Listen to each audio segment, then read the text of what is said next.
오늘 우리에게 주시는 하나님의 말씀은 민수기 1장 47에서부터 49절 말씀, 그리고 민수기 26장 62절의 말씀입니다. 민수기 1장 47에서부터 49절 말씀 먼저 봉독하도록 하겠습니다. 그러나 레위인은 그들의 조상의 지파대로 그 계수에 들지 아니하였으니 이는 여호와께서 모세에게 말씀하여 이르시되 너는 레위 지파만은 계수하지 말며 그들은 이스라엘 자손 계수 중에 넣지 말고. 아멘. 자, 여기가 지금 민수기 1장입니다. 그렇죠? 민수기 1장에서 뭐 했냐? 인구 셌어요. 숫자 셌어요. 근데 인구 셀 때 누가 빠졌죠? 오늘 본문에 보면 레위. 아유, 대단하십니다. 네, 역시 하길교회 성도입니다. 민수기 26장 볼게요. 두 번째 계수를 합니다. 가나안 땅 들어가기 전에 두 번째. 시간 차이가 꽤나 있죠? 두 번째 계수할 때. 자, 26장 62절 다 함께 읽겠습니다. 1개월 이상으로 계수된 레위인의 모든 남자는 2만 3천 명이었더라. 그들은 이스라엘 자손 중 계수에 들지 아니하였으니 이는 이스라엘 자손 중에서 그들에게 준 기업이 없음이었더라. 아멘. 이 말씀은 살아계신 하나님의 말씀입니다. 오늘은 민수기에서 중요하기도 하고 어쩌면 숨겨져 있기도 하고 하지만 성경 전체적으로 중요한 문제를 여러분들과 함께 묵상해 보려고 합니다. 이스라엘 백성이 바로 앞에서 출애굽을 했어요. 출애굽을 할 때 하나님이 10가지 재앙으로 우다당탕탕 해서 나왔단 말이에요. 그러다가 약속하신 가나안 땅에 갔는데 가나안 땅 코앞에서 1세대가 가나안 땅에 못 들어갑니다. 왜 못 들어갔냐? 정탐을 하고 와서 불평불만을 엄청나게 쏟아내니까 하나님이 너희들은 패스. 그래서 1세대는 못 들어가고 두 번째 2세대가 여호수아서에서 넘어갑니다. 이게 이제 40년의 차이가 있는 거예요. 근데 1세대인데 2세대가 여호수아와 함께 넘어갈 때 그때 1세대임에도 불구하고 가나안 땅에 들어간 성경에 기록된 두 사람이 있습니다. 그게 누굽니까? 아, 대단하시네요. 이거는 우리 하길교회니까 이 말이 바로 나오는 거예요. 다른 교회는 물어보면 순간 교인들이 당황합니다. 이게 해도 맞나 안 맞나? 여호수아 갈렙이 정탐으로 갔다가 긍정적인 얘기를 쏟아내고 하나님을 믿어라. 여호와가 우리를 기뻐하시면 갈 거다. 이래서 하나님이 여호수아 갈렙을 집어넣었어요. 그럼 모세는 들어갔어요? 못 갔어요? 못 갔지. 아론 들어갔어요? 못 들어갔어요? 못 들어갔어요. 미리암도 못 들어갔어요. 여호수아 갈렙만 들어갔어요. 근데 이게 성경에 참 묘한 것이 여호수아랑 갈렙만 우리가 들어간 것으로 이해하고 있는데 사실은 안 그렇다라는 거예요. 그럼 목사님 누가 들어갔다라는 겁니까? 레위 지파예요. 이거를 유대인들이 2000년 전부터 탈무드가 이제 유대인들이 가지고 있는 토라 중에서 탈무드가 일종의 시행령입니다. 탈무드 버전이 예루살렘하고 바빌론 버전이 있는데 바빌론 버전에 있는 탈무드에 의하면 레위 족속이 1세대 레위 족속이 2세대 때도 가나안 땅에 들어갔다라고 얘기를 해요. 어저께 서재덕 교수님하고 굉장히 이 부분에 대해서 전화통화를 오래 했습니다. 그러면 왜 레위 족속이 들어갔다고 얘기를 하느냐? 첫째, 처음에 숫자 셀 때와 두 번째 숫자 셀 때 레위는 숫자에 집어넣었다 안 집어넣었다? 안 집어넣었다. 두 번째, 정탐꾼 사건으로 인해서 하나님께서 징계를 다 내렸는데 여러분 그거 아십니까? 정탐꾼이 몇 명이었나요? 12명.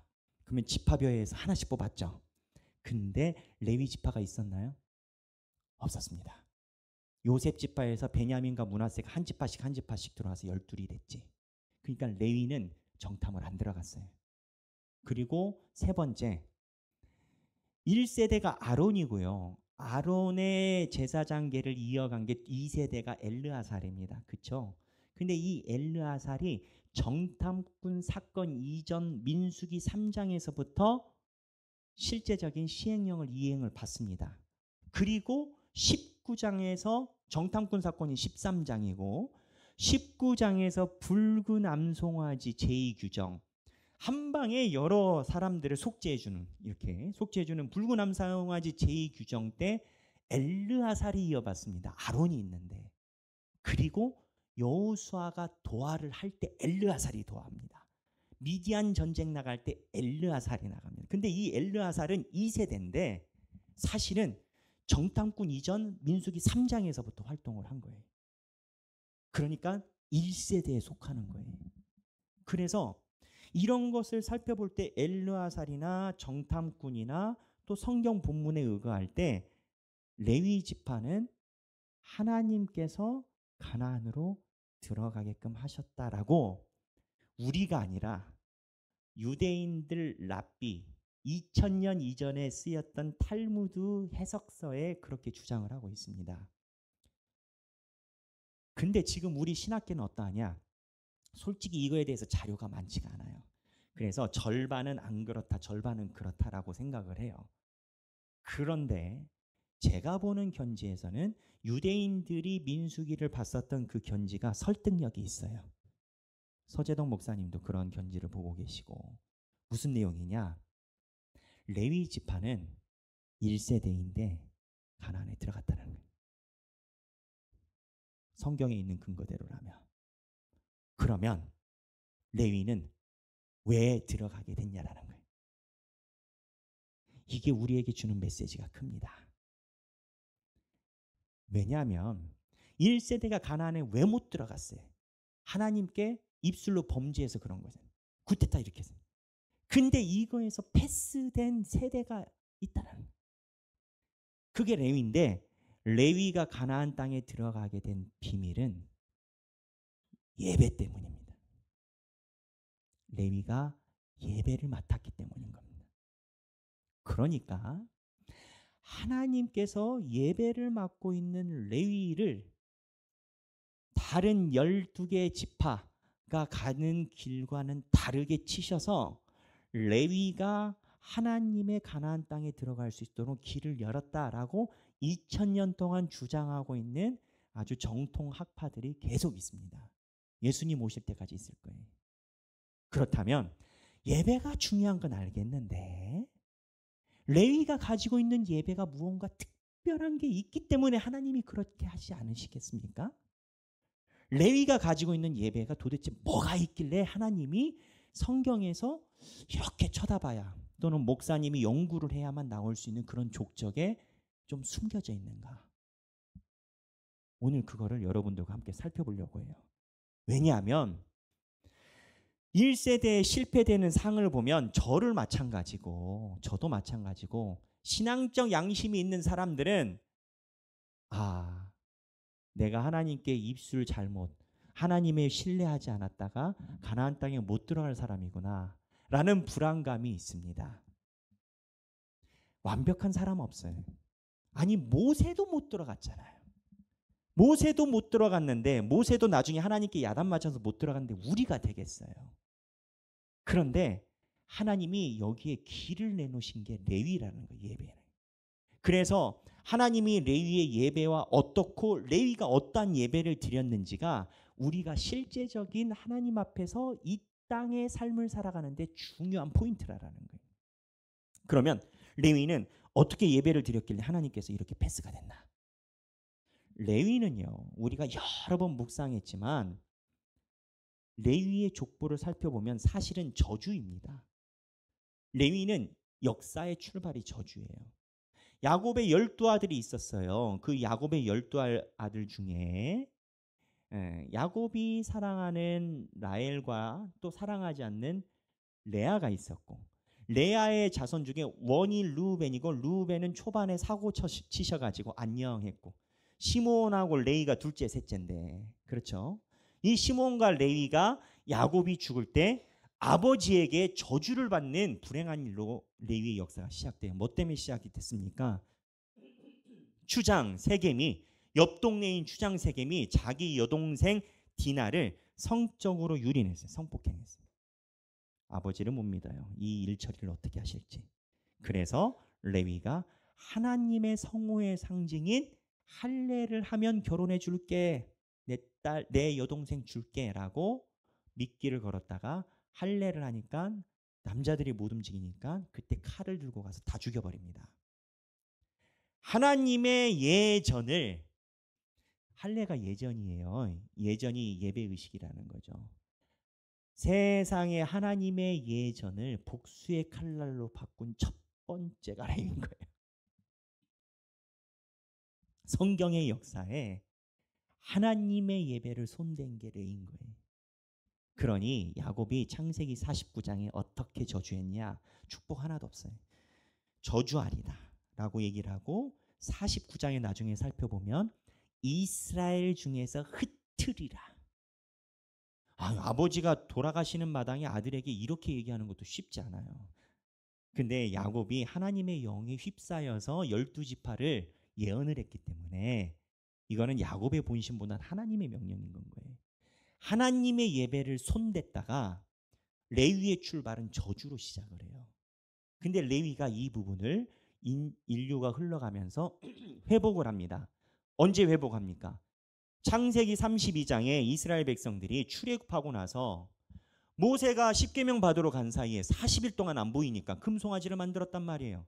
모세가 시내산에서 내려왔어요. 왔더니 날린 거예요. 뭐 금송아지 뭐 불고 뭐 화가 확 올라온 거예요. 근데 모세가 화를 낸 게 다행이었던 거예요. 모세가 화 안 냈으면 하나님이 화냈으면 끝나는 거예요. 하나님이 때리기 전에 모세가 때린 거예요. 그런데 모세가 때릴 때 어떻게 때렸냐? 여호와 편에 설 자가 누구인가? 불렀더니 레위가 앞에 나와요. 제 추정입니다. 레위가 저주를 받은 지파이기 때문에 아마 금송아지 받을 때도 크게 개입이 많이 못 됐을지 않았을까. 소위 왕따 지파. 제 추정입니다. 근데 이게 축복인 거예요. 여호와 전에 설 자가 누구냐? 레위가 앞으로 나와요. 레위가 어떻게 합니까? 쳐라. 하루에 몇 명 죽였다? 3,000명. 지금 이스라엘하고 하마스가 전쟁에서 사망자가 지금 몇 명까지 집계됐는지 모르겠어요. 처음에 전쟁이 났을 때 뭐 양쪽 합쳐서 뭐 2,000명이 된다. 사상자가 아니고, 사상자는 부상자를 포함한 거고 사망자는 죽은 사람만 얘기를 하는 건데, 처음에 전쟁 났을 때는 양쪽 합쳐서 2,000이 안 됐습니다. 집계는. 지금 전쟁도 2,000이 죽는데 하루에 레위가 칼로 죽인 자가 3,000이에요. 3,000. 근데 이 3,000이 다 모르는 사람이 아니라 아는 사람인 겁니다. 형제가 형제를, 친족이 친족을, 친족. 레위가 하나님의 분노에 동참하고 손에 칼을 든 겁니다. 이 사건으로 하나님이 레위는 내 것이다 라고 데려가세요. 이걸로 레위가 전세를 역전을 했어요. 근데 여러분 생각해 보십시오. 하나님을 위해서 칼을 들었지만 인간 사회에서는 이게 어려운 겁니다. 내가 죽인 사람의 부모가 살아있는 거예요.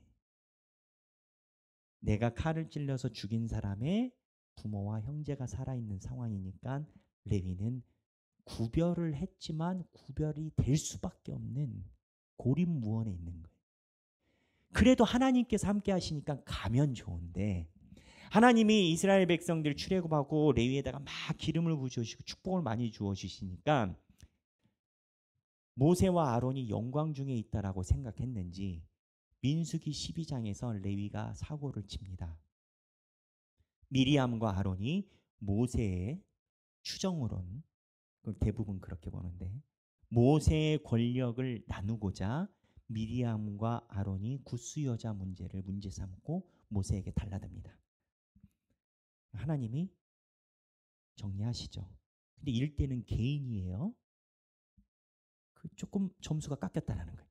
근데 조금 흘러가다가 16장에 이제는 대거 집단 봉기가 일어납니다.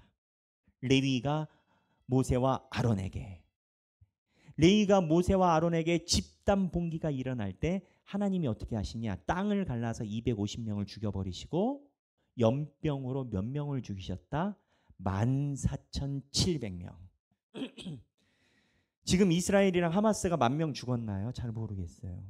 한 방에 14,700명이 죽는 것은 인류 역사에 기록이 남을 만한 큰 재앙인 겁니다. 여기에 누가 연루가 됐냐? 레위. 근데 희한한 게 레위가 이거에 연루된 게 집안 싸움인 거예요. 모세와 아론이 지파가 어디예요? 레위예요. 모세와 아론도 레위예요. 근데 구테타 일으킨 게 어디예요? 레위예요. 레위가 레위예요. 근데 하나님이 얼마나 화가 나셨으면 치셨겠어요. 그런데 두 번째 인구 조사를 할 때 희한한 본문이 있는데 이때 구테타를 일으켰던 고라 자손을 하나님이 살려주셨다는 본문이 있습니다. 하나님이 살려주신 거예요. 그리고 이 고라 자손은 지난번에 묵상한 것처럼 역사적으로 나중에 후대에 하나님께 예배드리는 시편을 다수의 시편을 만들어냅니다. 하나님께 찬양을 드려요. 그러니까 레위의 흐름을 보면 하나님 앞에 예배를 의존하는 레위가 예배를 드렸기 때문에 가나안 땅에 들어갔는데 레위의 마음이 어떠했냐라는 거예요. 저는 하나님께 예배를 집례하는 레위의 마음이 편치 않았을 가능성이 높다라고 봅니다. 왜냐? 예배를 손댄 최초의 지파가 레위예요. 그걸로 하나님께 저주를 받았어요. 그리고 다시 하나님께 돌아가기 위해서 하나님의 마음에 동참해서 손에 피를 묻혔습니다. 그러니까 레위에게 예배를 집례를 섬기는 건 아픈 길을 걸어가는 겁니다. 그러니 사람들이 그런 경우가 있어요. 내가 과거에 너무나 아픈 일이 있고 힘든 일이 있으면 과거를 언급하는 것 자체를 싫어합니다. 과거에 힘든 일을 겪어보신 분들은 아시겠지만 내가 과거에 있었던 힘든 일을 누구에게 설명하는 것 자체가 힘들어요. 그러면 사람들이 기억 속에서 무엇을 하냐면 그냥 묻지 않으면 좋겠고 물어봐도 대답을 그냥 하고 입에 올리지 않음이 내 인생에 그나마 남는 길인 거예요. 그런데 레위는 예배를 최초로 손댄 저주받은 민족인데 그 예배를 매번 곰 씹으면서 참여하는 게 아니라 준비를 하고 있는 겁니다.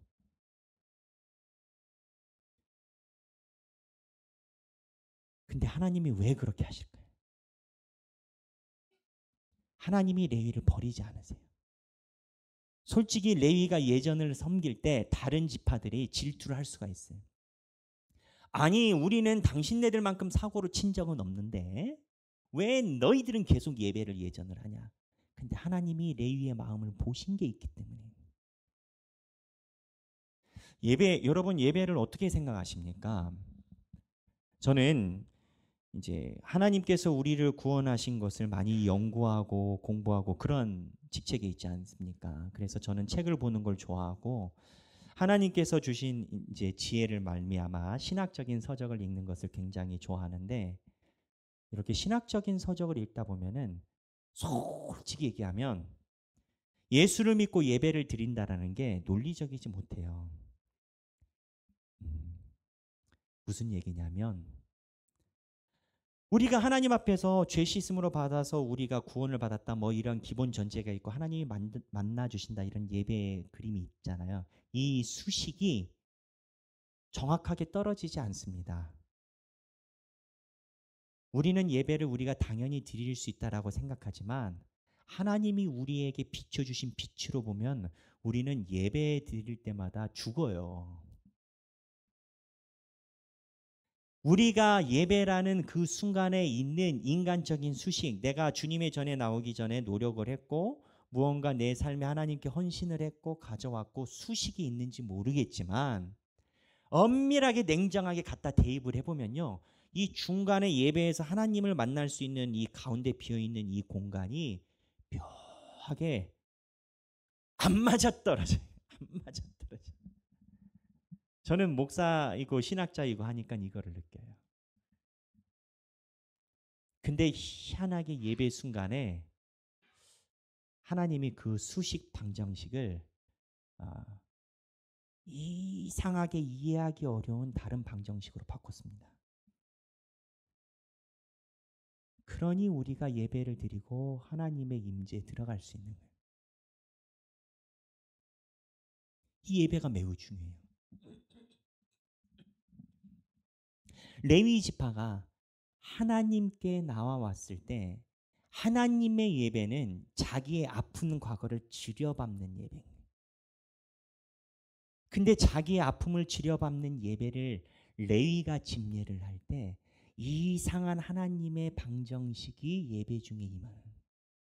근데 이거를 예수님이 오셨을 때 이러한 논의를 한 사람이 있습니다.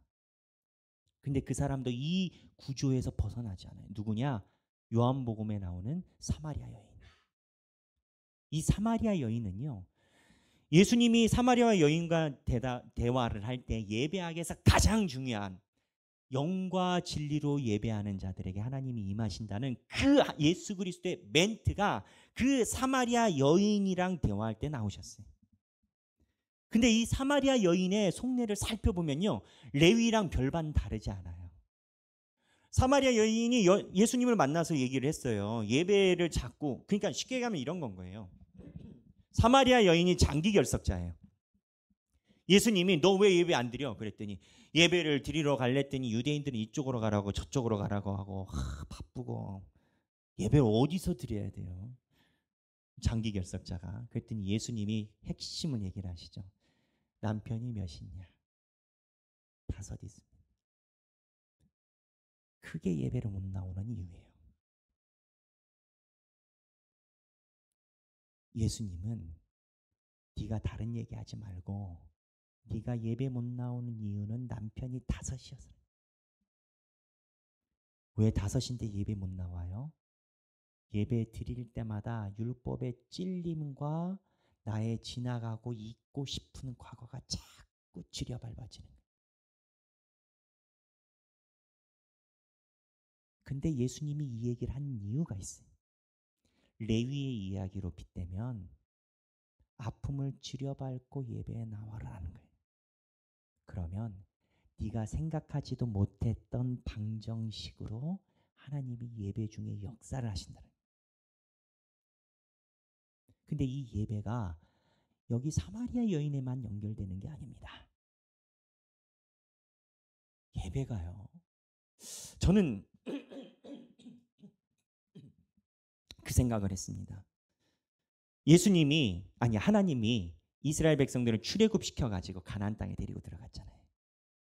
왜 굳이 가나안 땅일까? 지금도 하마스하고 이스라엘이 땅 가지고 땅 전쟁하고 있는데, 엄밀히 얘기해서 지금 전쟁 사태의 배경은 땅 따먹긴 거예요. 왜 땅을 이야기를 했어요? 근데 여러분, 출애굽기 5장에 보면요, 이 가나안 땅에 대한 목적이 선명하게 나옵니다. 우리가 땅에 집중해서 그렇지. 모세가 아론을 처음 만나요. 그때 하나님이 모세에게 말하라고 한 말씀과 모세가 아론에게 이야기한 출애굽의 목적이 명확하게 나와요. 하나님의 말씀에서는 내 백성이 내 절기를 지켜야 된다. 절기가 뭐예요? 예배예요. 모세가 바로에게 이야기를 할 때는 말이 어려워서 그런지 몰라도 직접적으로 얘기를 합니다. 여호와께 제사를 드려야 돼요. 그러니까 땅이 아닌 거예요. 하나님은 이스라엘 백성들을 예배드리는 민족으로 만들어 가려고 그 절차에 가나안 땅이 과정으로 있을 뿐인 건 거예요. 근데 이 예배에 대한 것을 왜 하나님이 강조하시냐? 예배는 신비로운 순간인 건 거예요. 우리가 예배드리는 이 순간에 여러분 다 하나님 믿는다고 고백하시잖아요. 하나님의 성령이 이 자리에 임재하시고 성막으로 하나님의 장막을 펴는 순간이 예배이기 때문에. 코로나 시기에는 안 믿는 사람들의 방역을 위해서 우리가 모범을 보이고 온라인으로 예배드리는 것이 최선의 예배입니다. 하지만 내가 아프거나 직장 사유거나 편치 못할 만한 극한 사유가 있지 않아서는 무조건 무조건 하나님의 예배 드려야 됩니다. 근데 이 예배가 이 맥락이 여기서 끝나지 않아요. 출애굽에서 하나님이 내 백성이 절기를 지킬 거라고 하셨잖아요. 요한계시록 14장에 보면 나중에 때가 되면 우리 하길교에서 제가 요한복음을 가르쳐 드릴 건데 요한계시록 14장에 보면 하나님께 예배드리는 숫자에 천군 천사 백성들의 인원이 나와요. 몇 명? 14만 4천 명. 이단들은 14만 4천 명을 실제적인 숫자로 써서 곡해를 합니다. 근데 이 14만 4천 명은 예배드리는 자에 대한 상징입니다. 구약의 12지파, 예수 그리스도의 12제자, 12 곱하기 12는 몇? 144. 거기에다 뭘 곱하느냐? 10의 3승을 곱해요. 10이 뭐냐면 이스라엘 백성들은 10은 만물의 상징입니다. 왜 10계명인 줄 아세요? 만물에 있는 모든 것에 하나님이 임하는 계명이고 왜 10가지 재앙인 줄 아세요? 굳이 하나님이 왜 10을 가져가셨겠어요? 이스라엘 안에서는 10은 만물을 상징입니다. 하나님이 재앙하면 만물이 10이고 하나님이 계명을 세우시면 10계명인 건 거예요. 10이 만물의 상징인데 예수 그리스도 성부 성자 3을 유대인들은 완전수로 봅니다. 만물의 완전수 3을 곱하면 1000이 나와요. 144에다가 1000을 곱해서 14만 4천이 나오는 수식인 겁니다. 무슨 얘기냐? 요한계시록 14장에 나오는 하나님께 바로 선 14만 4천 명은 출애굽기에서 예배한 자가 계시록에서 하나님께 예배드리는 자를 상징한다는 거예요. 왜 예배냐라는 거예요. 여러분, 예배 순간에 하나님이 강하게 임하시고 사마리아 여인처럼 또는 레위처럼 하나님 앞에서 수식이 잘 맞아떨어지지 않는 그러한 영혼들을 하나님이 우리가 이해하지 못하는 방정식, 내가 모르는 방정식으로 치환, 바꾸셔서 예배 자리에 우리를 확 끌어가십니다. 이스라엘 백성들이 1세대에서 2세대 레위가 빠지고 레위가 가나안 땅에 들어간 얘기를 왜 하겠어요? 1세대에 다 실패했는데 예배 드리는 자는 가나안 땅에 들어가요. 예배 하나님의 임재를 경험하는 자는 가나안 땅에 들어가요. 예배가 내가 나가고 싶을 때 나가고 안 나가고 싶을 때 안 나가고 그게 아니에요. 살려면 예배에 나오고 하나님 안에서 구원을 받으려면 예배에 나올 수밖에 없는 거예요. 예배는 하나님이 직접 임재하시는 신비한 자리인 거예요. 지금 이 순간 이 시간에도 우리가 드리는 예배에도 하나님의 임재하심이 직접 있으신 상황인 겁니다.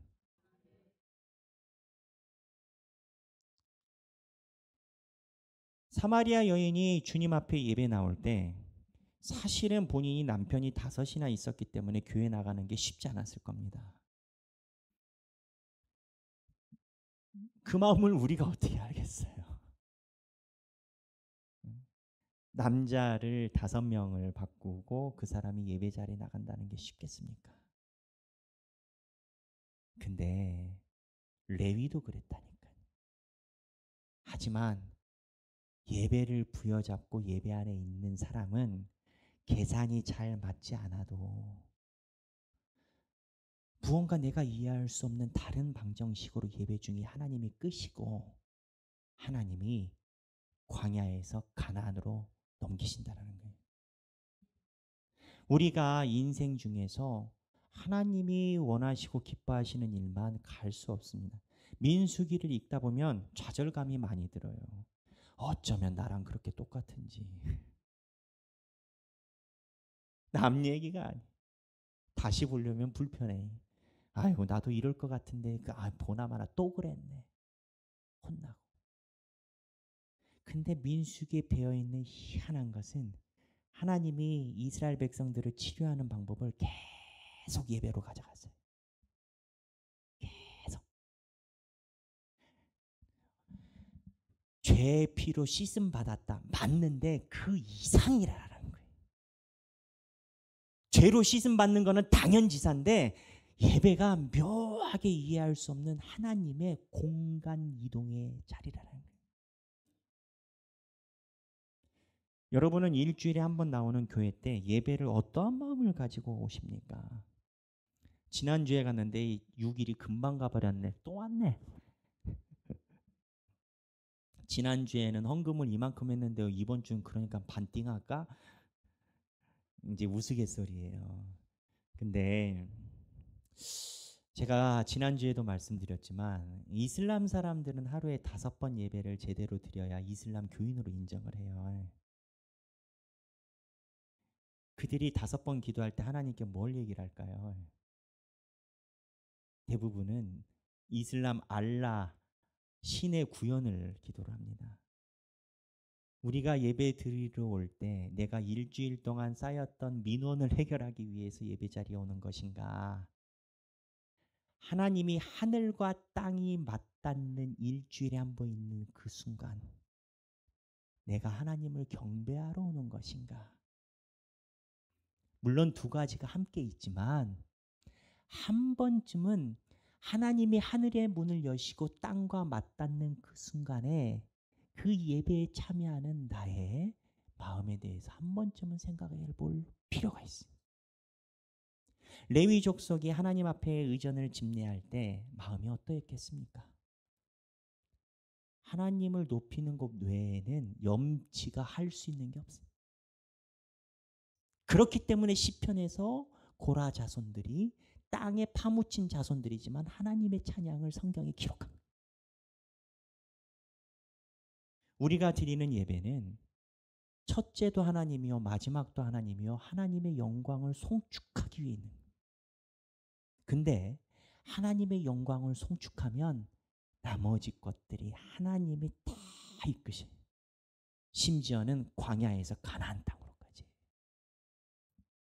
우리 사랑하는 모든 하길교회 성도분들은 세상이 그렇게 말한다고 세상이 말하는 것처럼 신앙생활하지 말고 하나님께 예배를 드리고 경배를 드리는데 삶을 다하는 여러분들이 되시길 주님의 이름으로 축원합니다. 함께 찬양하기 원합니다. 주께와 엎드려 경배드립니다 라는 찬양입니다. 여기 찬양의 가사 보면 주께와 엎드려 경배드립니다. 주 계신 곳엔 기쁨 가득 무엇과도 누구와도 바꿀 수 없네 예배드림이 기쁨됩니다. 하나님을 찬양하는데 많은 얘기가 필요 없어요. 아버지께 경배드리고 하나님이 나의 전부다라고. 아마 레위가 이렇게 예배드리지 않았을까요? 사마리아 여인이 하나님의 전에 불려갔을 때 거기서 하나님께 민원을 해결했겠습니까? 나에게 예배할 기회를 주신 하나님께 경배를 드렸겠습니까? 우리 하나님께 찬양 드리는 저와 여러분이 되기를 바랍니다.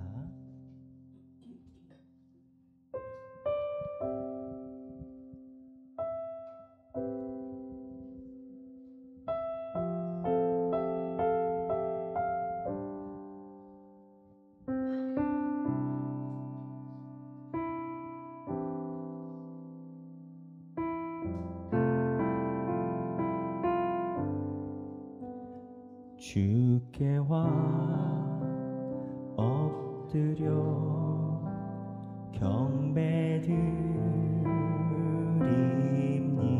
경배드립니다. 주 계신 곳엔 기쁨 가득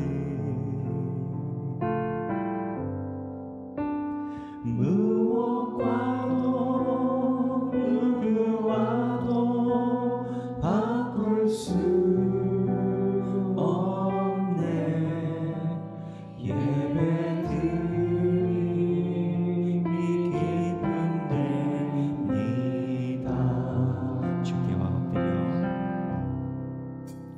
주께와 엎드려 경배드립니다.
우리가 작년에 교회 설립하기 전에 저는 개인적으로 너무 힘들었어요.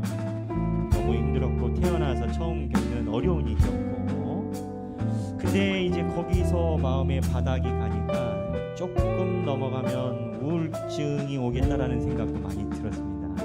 근데 그때 우리 삶의 인생에 대해서 생각을 해보니까 하나님이 우리를 왜 이 땅에서 태어나게 했나? 어차피 하나님 품에 다 가는데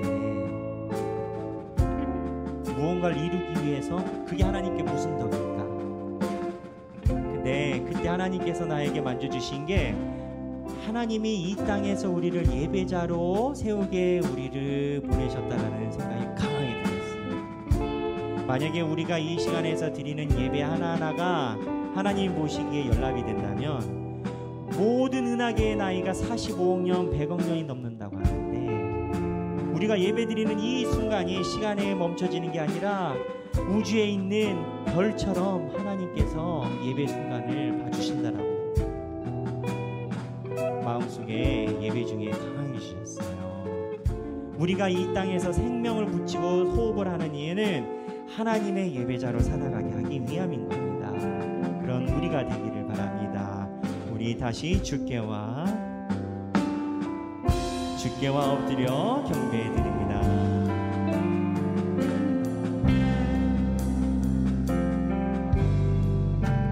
주께와 엎드려 경배드립니다. 주 계신 곳에 기쁨 가득,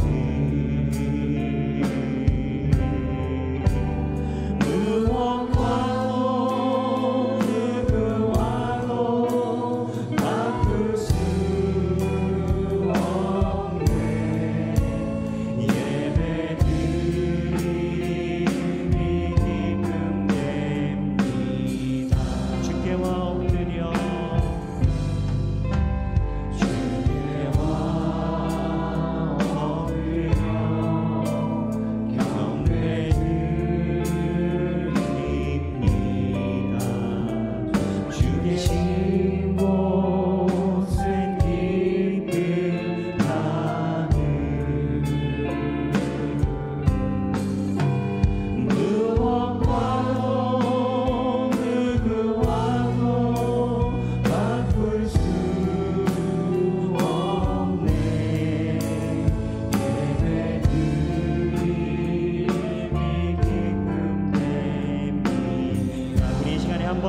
왕이신 하나님을 높여드리기를 원합니다. 우리가 하길교회가 하나님의 이름을 높여드리며 주님의 자녀로 여김받기를 믿습니다.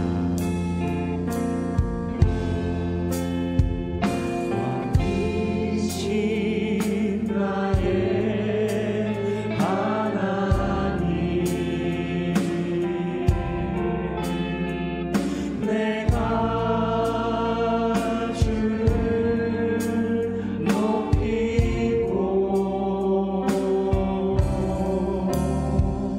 영원히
것 왕이신 나의 하나님,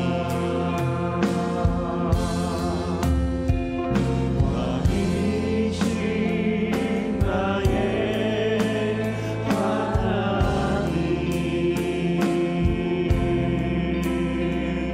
내가 주를 높이고 영원히 주의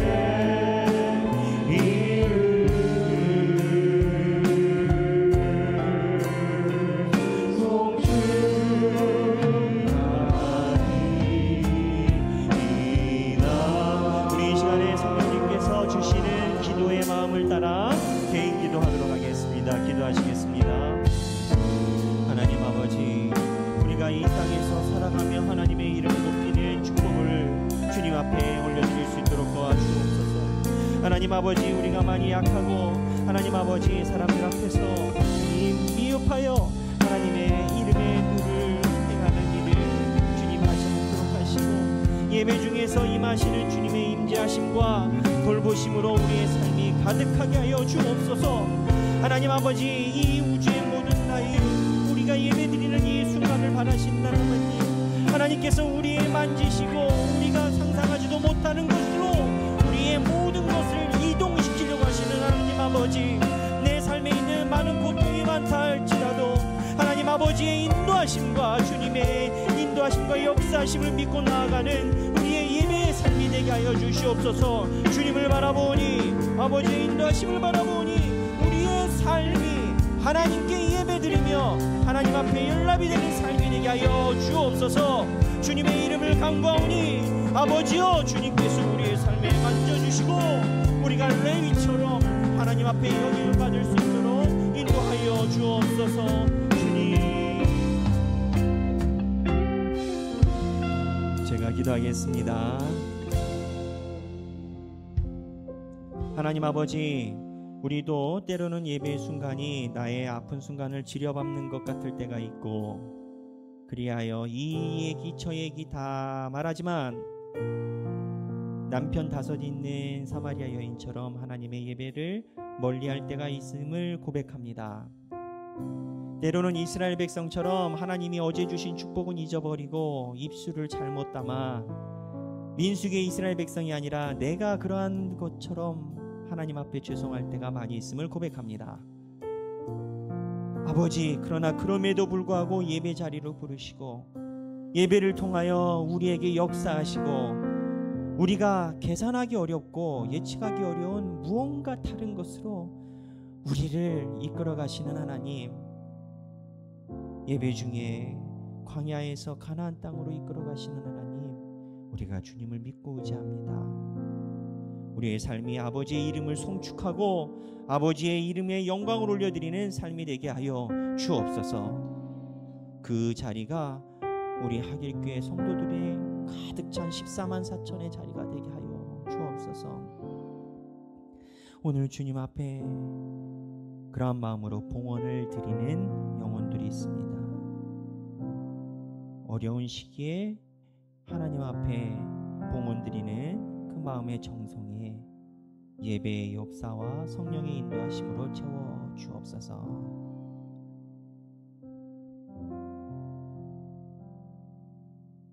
이제는 우리 주 예수 그리스도의 은혜와 하나님 아버지의 극진하신 사랑과 성령님의 감동 감화 교통하심이 예배로 나아가는 자리가 아픈 다리를 지려밟는 것 같이 느껴지지만, 그러나 하나님의 예배 속에서 살아가고 주님의 이름을 영원히 송축하며 살아가기 원하는 사랑하는 모든 성도들 머리 위에 지금으로부터 영원토록 함께 하시길 성부와 성자와 성령의 이름으로 간절히 축원하옵나이다. 아멘.